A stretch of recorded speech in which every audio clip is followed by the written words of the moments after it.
Saturday evening review just for you. Tonight's feature will be a movie that I saw pop up on like a Turner Classic Movies type of channel. It might have even been Turner Classic Movies, but I wasn't able to see the whole thing and I didn't record it.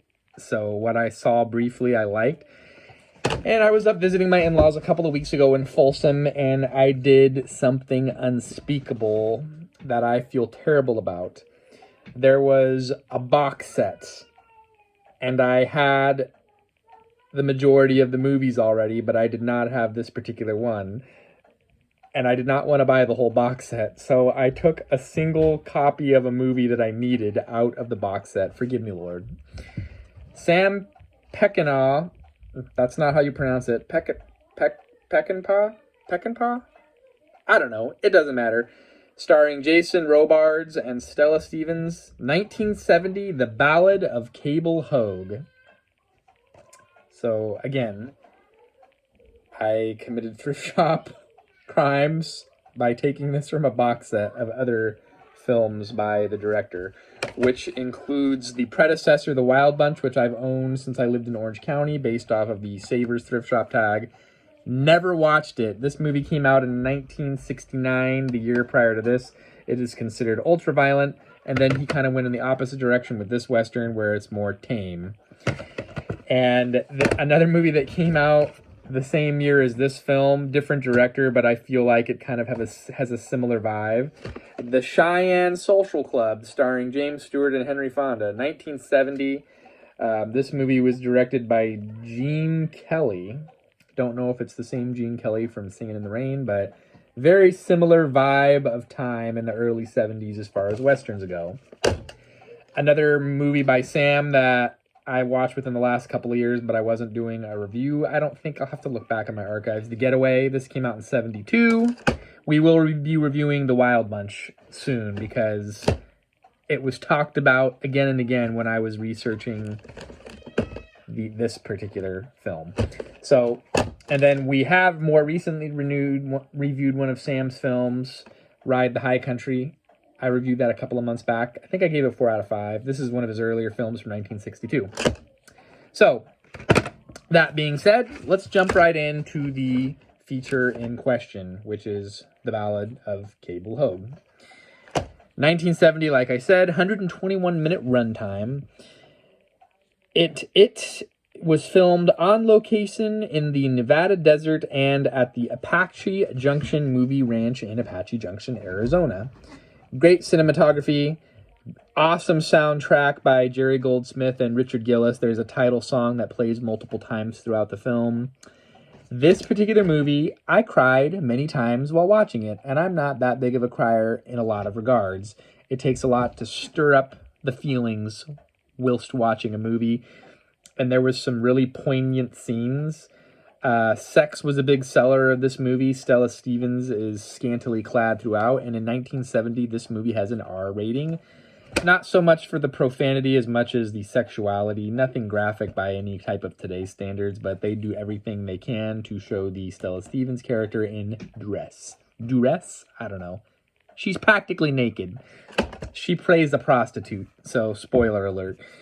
Okay, so this movie is classified as a Western comedy, and it is taking place on the sunset of the expansion of the Old West, where the character Jason Robards, who plays Cable Hogue, was a failed prospector dying of thirst in the desert. He comes upon a spring, and he sets up shop to profit off of selling water to the stagecoach line for their horses. And it's in between a town called Gila, and I can't remember the other name, not important, but basically we're on the verge of the automobile age, and he's kind of the last of the old breed, as it were. So it kind of unfolds from there. I want to say it's kind of a love story, but not really. It's more of a character picture of the generation transitioning into a newer time period. There's some really great cast members in this film. Slim Pickens is in this movie. He is awesome as always. There's another guy in here that played a bit part in this movie that I watched recently with I can't remember his name, and I don't take good enough notes. There's some really good bit actors and character actors in this film. That's what I'm trying to say. Loved the costuming. The Cable Hogue guy plays a really nitty-gritty guy, down on his luck, very poor, and lives very humbly in the desert and grows to love the desert and his surroundings. This movie cost $3.7 million to make and was not considered a commercial success. It only grossed $5 million at the box office. That being said, there was many pitfalls for this production. One of them was bad weather, and the crew would go drink at a local bar, and they ran up a $70,000 bar tab during all the days where they couldn't shoot because of it was raining and other weather issues. Peckinpah, the director, he had consumption addiction issues. He's an alcoholic. His addiction was spiraling out of control terribly during the production of this movie. At one point, he fired 36 of the cast members. There is verbiage that said that this basically severed his contract because of this movie had a $1 million budget and it went $2 million over budget. And Warner Brothers severed their ties with him. He was the top pick to direct Deliverance and Jeremiah Johnson, and he did not get those films, partially because of this.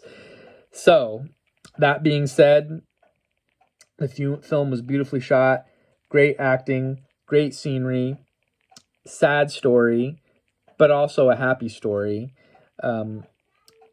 It's just a story of humanity, a story about morality. There's a guy in there that plays this super shady charlatan preacher, taking advantage of women, using his position of power, but then, you know, everything comes to light. And it's not showcasing that in a grandiose way either, his kind of like pervy vibes. But the Cable Hogue guy, it's just like a really good picture of just humanity in general, right? He's not a perfect person, but he's a lovable guy. And I think that's what really drew me into that role, especially the bits and pieces that I saw. Overall, I'm going 5 out of 5 on this particular film. Great movie. I wasn't checking my phone every couple of seconds to see what social media was going on. I just tuned out, watched it, drawn into the story. Rotten Tomatoes, also 94%. Again, it was not a commercial success. It only made a couple of million over what it cost to make. 7.2 out of 10 on IMDb, and Google users are 79%. And the other things that I read about this movie is, with time, per the Turner Classic Movies introduction and some things that I read on Wikipedia, this movie has grown to be more of a cult classic and more of a respected piece of work by this director, right? He was going through a lot, and he was still able to be a great storyteller, put together this coming-of-age, transitional period type of a film, and I just really liked a lot of it as far as the reality of life, the hardships of life. There's one really pivotal scene where he's trying to raise some money to do his like little desert springs plans that he has, and he's very poor at grammar, and he's not a very good reader. He has nothing really to his name, and he goes into a bank and he asks for money, and I won't say anything more than that. He tries to get a loan. I was crying my eyes out at 6 a.m. watching this movie all by myself. So that's it. Check it out. The Ballad of Cable Hogue. I hope you are inspired by this film as much as I was.